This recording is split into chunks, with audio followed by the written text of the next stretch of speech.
Vice-Chancellor, Baroness Blackwood, Reuben College Fellows and Freshers up in the gallery up there, ladies and gentlemen, welcome to the Reuben College Inaugural Lecture. It's only 2.5 years that we were in this very same lecture theatre in March 2019, holding focus groups with students and academics in the university who were keen to find out what a new graduate college might look like. 2 months later, after a 3-hour debate in the Sheldonian on the 7th of May 2019, Parks College came into being. A year later, following a munificent gift from the Reuben Foundation, the college was renamed Reuben College. And a week ago, we held our freshers' dinner downstairs, just over there, for our first cohort of 120 freshers, most of whom are up there, who've come to Oxford from 47 different countries. We appointed the first college fellows in March 2020. Amongst those we interviewed 2 weeks before the national lockdown in his country was Professor Teresa Lambe. At that time, she'd been working for just 8 weeks in the Jenner Vaccine Institute as one of the 2 co-designers of a new vaccine for the SARS-CoV-2 virus. 18 months later, today, her work has had an impact on more than 1 billion people's lives in 182 countries. There are not many university professors anywhere in the world whose research has had such an impact in such a short time. So I'm delighted to welcome Professor Teresa Lambe to give the Reuben College Inaugural Lecture on her story of the development of the Oxford-AstraZeneca vaccine. Teresa, please.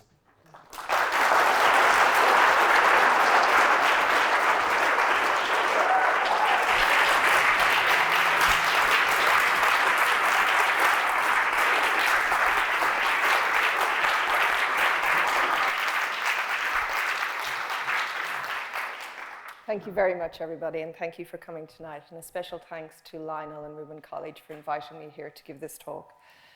My talk was initially entitled The Oxford-AstraZeneca Vaccine Journey, and I figured that a large number of the audience might have heard about this journey and would know something about it, so I've changed it slightly, and I'm going to tell you about my Oxford-AstraZeneca journey. And really, it doesn't start in 2020, it starts in 2019. My brother at that stage was living in Shanghai, and I'd been to visit him in October, November in 2019, and it was soon thereafter I started hearing about cases of pneumonia of an unknown origin, outbreaks that were happening around Wuhan, and that really kind of got me interested. I'm a nosy big sister, so I would have been interested anyway. But his then partner of the time, her family, had a restaurant in Wuhan, so I was doubly interested. If you'd asked me what that virus that was causing the outbreaks was, I would have bet then that it was an avian influenza, an influenza of a H7N9 origin.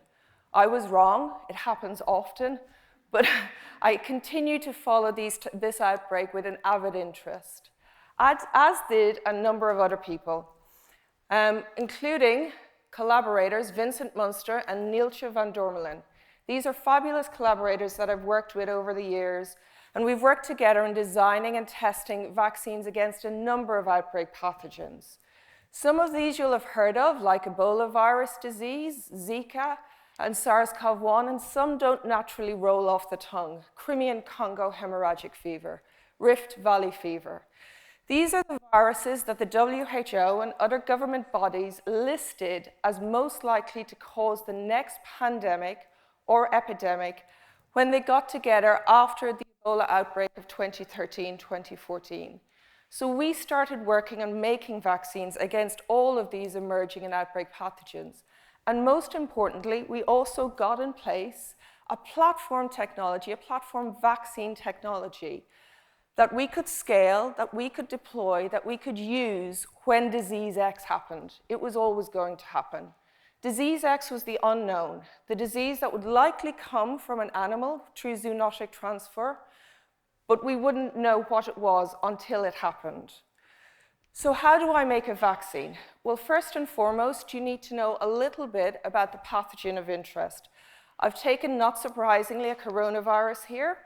And really what you need to do is you need to look at this pathogen and try and identify the part of that virus that if you had a strong immune response against it, you would likely be protected. In the case of SARS-CoV-2 and other coronaviruses, there's a spike protein on the outside of the virus. And this spike protein is how the virus gets into your body, how it disseminates through your body, and how it makes you poorly. So really, if you can block that interaction, if you can have strong immunity against the spike protein, you can stop the infection before it starts, you're going to protect an awful lot of people. So how do I do that? Well, I use a platform technology, the adenovirus platform technology, and really I use it like a Trojan horse. So you need to know the coding sequence or the recipe of the spike protein. And what you do is you put it into the backbone of the adenovirus, and you use that to carry it into your volunteers or your vaccinees' bodies. So it means that when you get vaccinated in your arm with the adenovirus, you get expression of this really small part of the SARS-CoV-2 in your body. Your immune system recognizes it, starts raising antibodies and T cells, and you've got an immunity in waiting if you become exposed to the SARS-CoV-2 virus. It's not a perfect platform. There are some disadvantages to it. First and foremost, everybody in this audience and anybody watching at home will have been exposed to a human adenovirus before.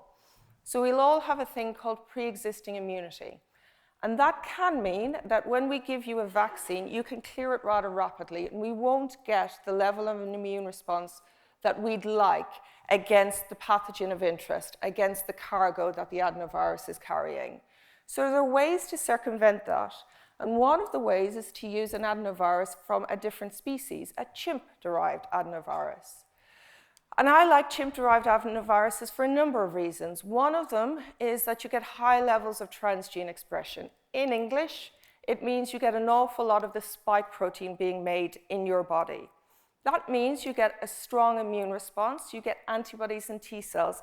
And antibodies can be thought about as the first line of defense in your body. They will recognize largely the spike protein on the outside of the coronavirus. They will bind it. They will stop the SARS-CoV-2 virus getting into your cells, and they will stop you getting poorly. T cells can be thought of as second line of defense. And effectively what they do is they will recognize those cells in your body that have become infected, and they will kill them. They will clear them. So that means if you're infected and if you're a bit poorly, there's going to be less virus getting through your body, and your sickness or your illness will resolve more quickly, more easily. Another reason why I like adenoviruses is they've got well-established reactogenicity profiles, another mouthful.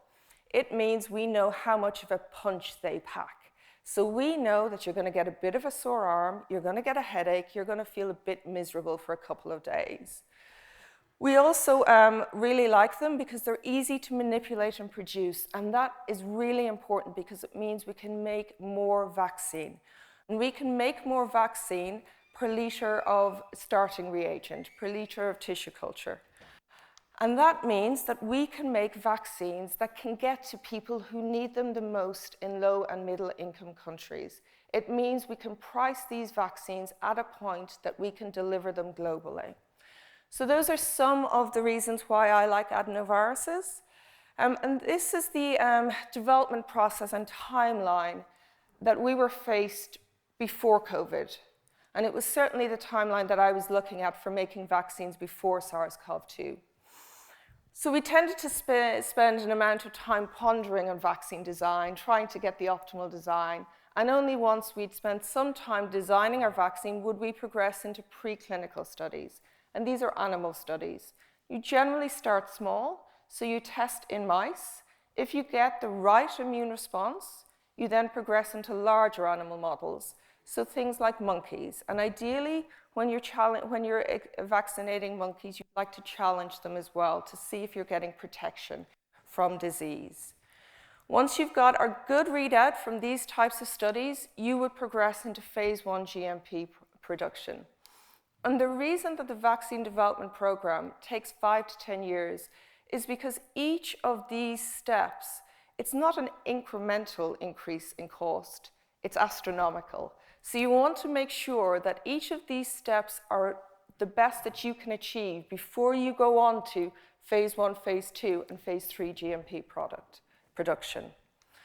And that was the type of timeline I was looking at before I got involved in making a different coronavirus vaccine. And we started this work, I would say 2016, 2017.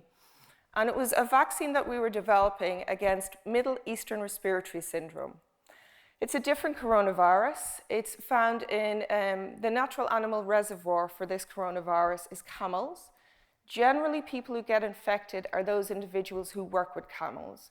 It's got a relatively high case fatality rate of about 30%, and it's generally individuals who are working close with camels who have comorbidities who succumb to this infection.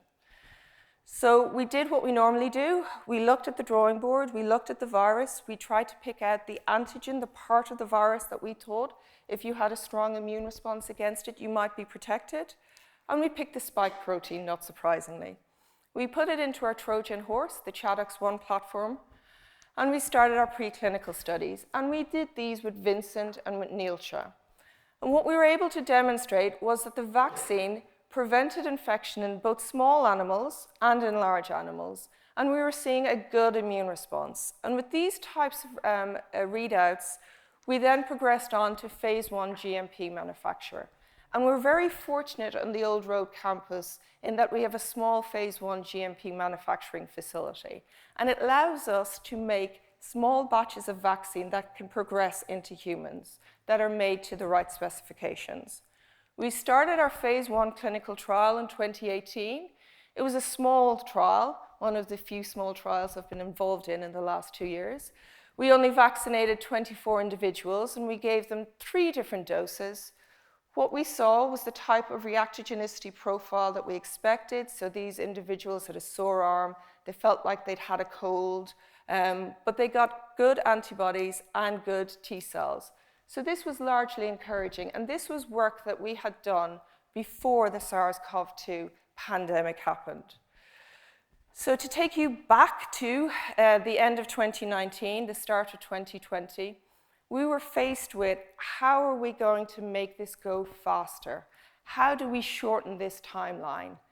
And I'm going to preempt what I suspect is a question I will get at the end of this talk.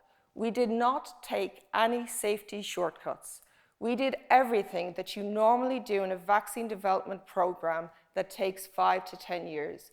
The only risk we took was financial, and it wasn't my money. It was largely the UK government's money, AstraZeneca, and a partnership with Serum Institute that allowed us to, instead of doing each of these steps sequentially, we staggered them. So before we had the readout from the preclinical studies, we were already starting our phase 1 GMP manufacture. I was pretty confident that I could design a vaccine. I was pretty confident that it would be immunogenic in animals. Was I confident that we would get efficacy? No, we needed our clinical trials to do that. But there was a big risk taken here financially when we started making our GMP at phase 3, when we didn't have all of the immunogenicity and the efficacy readouts done. So to take you back to early January, this is where I get in a little bit of trouble because I've said that I started the vaccine design on Friday, January 10th. So the information that I needed to start the vaccine design arrived in my inbox on a Friday night. If I'm still awake and it's past midnight, I still consider it Friday night. But truth be told, it was Saturday morning. So I woke up the next morning and infamously have said that I just got on with co-designing the vaccine in my PJs, so I'm now known as the pajama-wearing co-designer. So over the weekend, myself and a colleague designed the vaccine, and this is what we do. This is our normal day-to-day activities, and it's not abnormal, unfortunately, for us to work weekends. By Sunday, we were pretty much set with how we were going to go with this vaccine. I had a little bit of a panic because we got more information arrived in our inboxes, essentially more recipes on how to make the spike protein, and which one to go with was not immediately obvious. I just girled up, chose one, and got on with it. Monday morning, we were ready to go. We were ready to order the reagents that we needed to make this vaccine. So At that stage, this was early January, my brother was getting increasingly uncomfortable in China. Things were getting a little bit challenging. And for me, one of the touch points of my journey was a phone call that I missed from my brother in early February, but my husband picked up. And he was explaining how things were getting a little uncomfortable or challenging. So he asked if we could spot him the airfare to get him home. So we did. In early February, he came back to Ireland and has been there ever since. And around this time, it was the 17th of February when I got the vaccine from Claire, who works in Viral Vector Core. It's a facility that it's open to anybody within the university. They make vaccines that are suitable to go into animals. At that stage, to say the group was small is an understatement. This is me making up the first doses of the vaccines to go into an animal. So I made it up, I handed it to Marta. She went off to the animal house and she vaccinated some mice for us. 9 days later, we knew the vaccine was immunogenic. We knew it was inducing antibodies and T cells. And then for the rest of the next 3 months, my life seemed to be consumed with driving, overseeing, cajoling, collaborating, calling people in Northern America, Australia, to set up all of these animal models. So the reason that we were really driving to set up so many animal models, and this is slightly unusual when you're developing a vaccine, is at that time there was a theoretical concern about a phenomena that happens on occasion, vaccine-enhanced disease. What does that mean? So occasionally, when people or animals get vaccinated and they're then exposed to the pathogen, they can become more poorly. And there was a hypothetical concern because of some animal models and some challenge data for SARS-CoV-1 where this had happened. So we really needed to demonstrate that this wasn't happening with our vaccine in a lot of animal models. And one way to demonstrate that is, so the vaccine-enhanced disease was associated with a type of immune response, a Th2 type of immune response. You can consider it the bad immune response. So we did a lot of animal work in monkeys, hamsters, mice, ferrets, and pigs, demonstrating that we had a Th1 response, a good response. So it was highly unlikely we would see vaccine-enhanced disease. But really what we wanted to show was that in animals that you had vaccinated and then exposed to the pathogen, that you didn't see a worse disease than in the control animals. And you have to remember that at this point, the sequence had just been released in January. And I was ringing up Neilsha and Vincent and Vassan in Australia and saying, have you got the virus yet? Have you grown it up? Have you set up the animal studies? And normally these guys have months to years to set up these studies. But they all pulled together and they really, really, really wanted to help us. So while we were waiting for those results to come out, I had applied to a new college within Oxford University, then known as Parkes College. And I had my interview to become a fellow of Parkes College on March 5th. And I have taken an infographic and some text from that presentation. And it both amuses and bemuses me that what I presented to Lionel, Mark, I think Jane was there and so was Caroline, actually set the tone of what I was to deliver and what the team was to deliver across the next 2 years. Recognized that science and discovery would and could, through COVID-19, immediately impact public health policy. And it was only through instant information sharing and collaboration would we be able to do that. And we would only be able to do it if we had an effective team with strong leadership. And we had that. We had an effective team with a number of strong leaders. But we needed all of these people in place to deliver this vaccine. And we worked tirelessly across the last year and a half. All of these teams have enabled this vaccine to be progressed. Meanwhile, the animal studies that we had been waiting for came back. This was actually probably a little later than mid-March. The cases were at 345,000, so things were beginning to get a little bit more interesting. what we saw was in the animals that we had vaccinated and then challenged, we really wanted to see if there was a lack of disease, a lack of overt pathology. And we saw that. There was no enhanced disease. And what was really encouraging to me was that not only was there no enhanced disease, but these animals were protected against the pneumonia caused by SARS-CoV-2. And at this time, it really became apparent to me that the world was looking in. I remember this study being a centerpiece for a number of news reports. And we just entered lockdown on the 23rd of March. I do remember that lockdown a little bit more vividly than the rest of the lockdowns, and that's principally because I could cross the roads walking to work without having to look both ways. It was both eerie and comforting in equal measure. While we were delivering the preclinical work and working hard to get all of those studies set up, Kat Green and her team was making the first batch of vaccine on the Old Road campus CBF facility, and that was released to trial on the 22nd of April. Some days later, we partnered with AstraZeneca, and I have to say that for me, that partnership has been phenomenal. They have been wholly committed with us to provide this vaccine globally and to provide it to low and middle income countries at no profit during the pandemic and in perpetuity to low and middle income countries at no profit. So on the 23rd of April, our first 2 volunteers got vaccinated.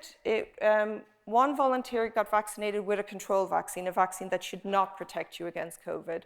And the other volunteer got vaccinated with our vaccine, the ChAdOx1 vaccine. Within 24 to 48 hours later, there was false news reports that these individuals had died.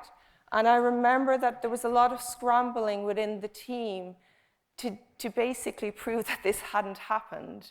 And at that time, I was working flat out trying to get the assays, the tests set up, so that we could explore the immune responses in these volunteers that we were vaccinating. And I was doing that in collaboration with AstraZeneca, and there was endless calls to CROs, clinical research organizations, asking them what assays they had set up, whether they tested them adequately. A lot of late night calls with Beth Kelly from AZ. And meanwhile, because I'm such a trusting individual, we were setting up our own assays in-house because I knew we could trust those as well. So my team within the lab were setting those assays up to look at the antibody responses, so the types of responses that will block the infection, and the T-cell responses, so the ones that will mop up the infection if some of the virus happens to escape. And while we were working on all of those assays, we were pushing through delivering the phase 2 and phase 3 clinical trials. And they started in earnest in June. And I didn't know Sue-Ann Clemens before this adventure we've had across the last 2 years. And she is a force of nature. She is somebody that is absolutely to be respected and aspired to. She can do the unbelievable and vaccinate thousands of people in a day. I'll probably set the bar too high. I also hugely respect Shabir as well, who's our partner in South Africa. Sue works in Brazil, and we're also partnered with George Warimi in Kenya. So we were pushing through the phase 2, phase 3 delivery of our vaccine. And around about July time, we had some results that we wanted to communicate. And at this stage, the cases were over 13 million. And we thought that one of the best ways to communicate was to get some help. So I remember July as the month where I first really became aware of PAD. And PAD is the Public Affairs Directorate within the university. And in particular, one individual, Steve Pritchard, in PAD has helped me enormously across the last 2 years. And it's been both eye-opening and an education, because I was firmly of the belief that the science speaks for itself, that the results speak for themselves. But if you can't communicate those results, and if you can't tell what you've been doing and explain it so that individuals can understand, then you're doing the science a disservice. So Steve has encouraged me to be a better communicator and has helped me as well. So we had a science media briefing. So the science media organization is a space, it's essentially a space where print journalists can interact with scientists. You tend to give a 5-10 minute introduction to whatever topic you're talking about that day, and then you get asked questions for over an hour by all sorts of journalists. So what were the results we were trying to communicate? Well, we were first and foremost trying to say that the vaccine packs the punch that we expected. You will get a sore arm, you'll likely get a headache, you'll likely feel a bit groggy, and you're likely going to feel worse in your first dose than your second dose. The immunogenicity readouts, this is a horrible slide, and I don't expect you to look at all the results. This is to remind me of the amount of work that so many teams were doing to look at the immune response at this point. In essence, what did we see? We saw, if you just look at the cursor, we saw that the individuals who got the vaccine ended up having higher amounts of antibody and higher amounts of neutralizing antibodies. These are the antibodies that will stop the infection. In individuals who got 2 doses, those responses were even higher again, suggesting that a 2-dose regime was likely the way to go. We also saw T-cell responses. So what was the next pivotal study for me? And for me, I'm jumping a good bit into the future. For me, there was a need to demonstrate that the vaccine worked in older adults because age is a significant risk factor for morbidity and mortality after SARS-CoV-2 infection. And there had been a lot of interest in what our results, or false news stories about what our results had demonstrated in older adults. And for me, I really wanted to demonstrate that this vaccine would and could help protect our most vulnerable, and that was older adults. So I don't have an adequate picture of an older adult getting vaccinated, so I've used Professor Sir Andrew Pollard, or Andy as we know him. And I figured he's closer to the age group than I am. So what did we demonstrate in those studies? We demonstrated that in older adults, you got less of a punch. They had a lower reactogenicity. Their arm wasn't quite as sore. Their headaches, etc., weren't quite as bad. The antibody response and the neutralizing antibody response was lower after the first dose, but after the second dose, it was as high as in individuals aged 18 to 55. And they also had good T-cell responses. At this stage, towards the end of October, beginning of November, we're looking at over 46 million cases worldwide. I think I would do this story a disservice if I didn't talk about all of the interactions we and the team had with the media, all of the ways we tried to communicate what we were doing, to try and explain what we were doing, that these were relatively normal activities for us, just in extra special circumstances.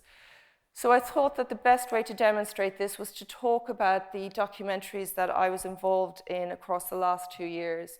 And the main aim of these was solely to communicate our story and to tell people that we're normal people, we're just working really hard. We want to get a vaccine out there that will help protect you. So the first one was with Fergus Walsh. It was Panorama, and they did a lot of filming with us in May, December 2020. The second one was a Horizon special. It was produced by Kat Gale and Wingspan. She's actually become a friend through this. And actually, this documentary followed a number of vaccine manufacturers. It followed Pfizer, it followed NIH, it followed us, and it had filming in Chinese labs as well. So it's well worth a watch if that's your topic of interest. And the last one is to remind me that I'm not always altruistic. This is Dr. Chris, and he's part of a duo in Operation Ouch. And Operation Ouch, my son is a huge fan of Operation Ouch. And he gave me a self-recorded WhatsApp message that got me out of the bad books with my son because I hadn't seen him for most of 2020.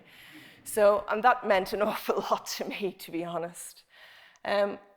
not all of the media interest that was happening was pleasant. Some of it was quite difficult to deal with. But for every unpleasant story, there was also something very touching, that it was either a letter or a card or a thank you note. And one thing that I do remember in particular was I came into work on a Monday, it could have actually been any morning because all the days blended, but we'll say Monday morning, and there was a huge delivery of brownies. And I was both excited and slightly annoyed because I just spent a huge amount of money buying the same brownies from the same bakery for my family over the weekend to try and curry favor. They're delicious brownies, by the way. This was around the time that we entered the second lockdown. And I have to admit that this lockdown I don't remember quite as well, because it came in a period of time that the lab, that I and a number of other people were trying to enable the efficacy readout. And to enable the efficacy readout, so to enable the tests that were needed to see if our vaccine was protecting individuals, we needed to ship thousands upon thousands upon thousands of samples. Samples were coming in from Brazil. We had to pull the sticky labels off, stick new ones on, aliquot them, put them into the right tubes, and it seemed never ending. And without the help of Beth Kelly and AZ and SIDA at OVG, we would not have been able to deliver this, and we wouldn't have been able to do the efficacy readout. So I do need to give a big shout out to both of these ladies. I also want to make a slight scientific point here. How we define disease and how other vaccine manufacturers define disease is slightly different. So the way that we define disease is swab positive and one of 4 symptoms, so a fever, cough, loss of smell, loss of taste. And that means we pick up mild to moderate and severe disease. Other vaccine manufacturers define disease slightly differently, and they may focus more on moderate to severe disease. So when, and I'm not saying you do, but if you compare efficacy across the trials, you're not necessarily comparing like with like, and I think that message sometimes gets missed. So what did we see with the efficacy readout? This again happened over a weekend, on a Sunday morning this time, but I was in my pajamas again. Maren Voice is the lead statistician of the trial, and she gave me a ring on a Sunday morning after the trial had been unblinded on the Saturday. And she's exactly the type of individual you want to be doing this type of analysis. She's thorough, she's dedicated, and she's really good at explaining really complicated math. So she had a PowerPoint slides that she was bringing me through. And I have to admit that when I got to the second slide and I just made her stop and I said, "Do we have efficacy?" And she said, "Yes." And then every emotion you think one would have, I had it. It was pride, it was exhaustion, it was happiness, and then there was an awful lot of confusion. Because why was she giving me 3 numbers? We should only be getting 1 number. She explained it to me, and then I understood. So I actually wanted to bring you through those 3 numbers because I think sometimes that was also a little bit difficult to understand. And if you actually listen to what I say, it might make it easier than this horrible table I've put up there, so apologies. So we had 2 different regimes within the UK that we were looking at for efficacy. And we were looking in the first dosing regime, we had given individuals a half dose and then a full dose. And in the second regime, we'd given them a full dose and a full dose. And we saw with the half dose followed by the full dose, efficacy of 90%. And with the 2 full doses, 60%, giving us an overall efficacy of 70%. We had unblinded on the Saturday. I knew the results on the Sunday. There was an onus on us to report these on the Monday because obviously they would impact AZ's stock price. So we had to do that. We couldn't stand up, and I'm sure Andy got more questions about this than I did. We couldn't stand up there on that day and explain why we were seeing those differences in efficacy. Given a little bit of time, and when we could dig into the data a little bit deeper, what we saw was that those the dose that had the half dose followed by the full dose, there was a longer interval between those two doses. And that was associated with a higher efficacy and higher levels of antibodies. And the two standard doses had a shorter interval and lower levels of antibodies. Overall, for me, I think there was almost too much focus on that, because the thing that excited me the most was efficacy against death was 100%, regardless of what you looked at. So 2020, in my view, for me, is split into a year of thirds. As an Irish person, it's not so easy to say that word. So it started with me designing the vaccine and pushing through the preclinical delivery to allow the clinical trial assessments. This segment of time, it was wholly dedicated to looking at the immune responses that we were getting after vaccination. And then the last part of the year was really head down, getting these samples out, allowing Merrin to do her magic to look and see if we had efficacy. The MHRA granted emergency use approval on the 30th of December, and I, like many others, on the 31st of December, were doing what we all did, was a Zoom call with family with a couple of glasses of Prosecco. I have to admit that more emails landed, and a small group of us were back to work on New Year's Day to help the vaccine rollout program get up in earnest. We all thought we'd have a little bit of a break and maybe a lie down, but variants of concern didn't allow us that luxury. And variants of concern were always going to happen, because in immune populations, mutations in viruses will always arise to evade immunity. And there's now a large number of variants of concern. There's alpha, beta, gamma, delta, and the new one, mu. I think it's been convincingly shown that the neutralizing antibodies that are induced with any of these vaccines, if you look at the neutralization against the original strain and then compare it towards these variants, it's lower. So the ability to neutralize these variants of concern is lower in these after these vaccines. But we're still seeing really good efficacy, so it's not all about neutralizing antibodies. For me, in February, there was a glut of information that came out. I'm not going to read this, but there was 3 studies that hit me really hard.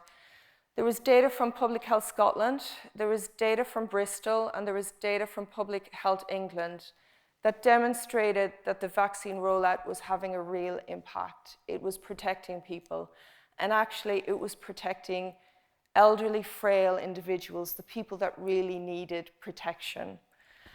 And this is a very simple, but I think very impactful infographic that demonstrates the close relationship between cases per 100,000 and deaths per 10 million within the UK at the second wave, and the decoupling of that relationship due to vaccination and within the third wave. There's more and more data coming out that demonstrates vaccine efficacy against hospitalization and death, not necessarily infection, is still really impressive. And this is the kind of data that I don't think about too much, because it gets me. It's the data from Public Health England that tells us how many people are not hospitalized, how many people are alive, and how many infections the vaccine rollout program has done. And I don't think I'll ever be able to say again in my career that a program I've been involved in has had such a wide impact. We and AstraZeneca are very, very committed to getting this vaccine to the people who need it most. We and AstraZeneca have worked tirelessly to get approvals and emergency use authorizations in over 100 countries to date. They've released more than 1.3 billion doses to over 170 countries. And at the moment, approximately a half of the total COVAX supply is AZ. And COVAX supply is the supply that goes to low and middle income countries. And to an extent, I could end my talk here, because that's the most important for me. I will get what am I doing next, so I've prepared those slides. So within the lab, what we're looking at is the impact of third dose. So these are individuals who have had 2 doses of AstraZeneca and a third dose. You're seeing higher binding antibodies and higher neutralizing antibodies. I do feel like I should speak to all the other work that the team has delivered across the last 2 years that I haven't spoken to, so I'm going to do a whistle-stop tour of all that data in one sentence. So first, we've looked at the efficacy of vaccination against a number of different SARS-CoV-2 lineages. We demonstrated, if you remember that story I told you about Th1 versus Th2, we've demonstrated in humans, it's a Th1 response. So that was good. We've looked at the safety and immunogenicity in people living with HIV. The vaccine is both safe and immunogenic in them. We've looked at correlates of protection. More recently, I've been involved in work with Matthew Snape looking at mixed regimes. So what happens to the immune response when you give an RNA vaccine or an adeno vaccine and mix them together? What are we doing next? We're looking at the persistence of immunity. We're looking at the impact of mixed regimes, and we're doing studies in children. Just to end on a bit of a lighter note and not quite so much science, I thought I'd tell you about something that made me smile from a general member of the, I didn't know who this person was. I got a very strange email from a member of the general public who asked if they could use my image to create a piece of artwork. And that's not the strangest email I've had over the last 2 years. So I said, yes, please go ahead. He entitled it Lamb Brings Home the Bacon, which I found hugely amusing. And what he did was take my image from a scientific report where I'd been telling the story of how hard we'd been working. And he gave Wonder Woman a pair of glasses and the same colored pens. And it tickled me hugely, and mainly because I'm a huge Wonder Woman fan. And this was the cartoon I used to watch when I was a child. So the last slide is just a thank you. And the biggest thanks that I have is to the clinical trial volunteers, not just for this vaccine, but for all the vaccines, because without those people rolling up their sleeves, stepping forward, we wouldn't have these vaccines. We wouldn't be here today, in my opinion. So my very most sincere and heartfelt thanks to those individuals. As I hope I've spoken to through my talk, you can't do this on your own. You need a team of equally brilliant, dedicated, hardworking individuals. Ideally, if they like Wonder Woman as well, that's good. And thank you to all these individuals who provided funding and collaboration.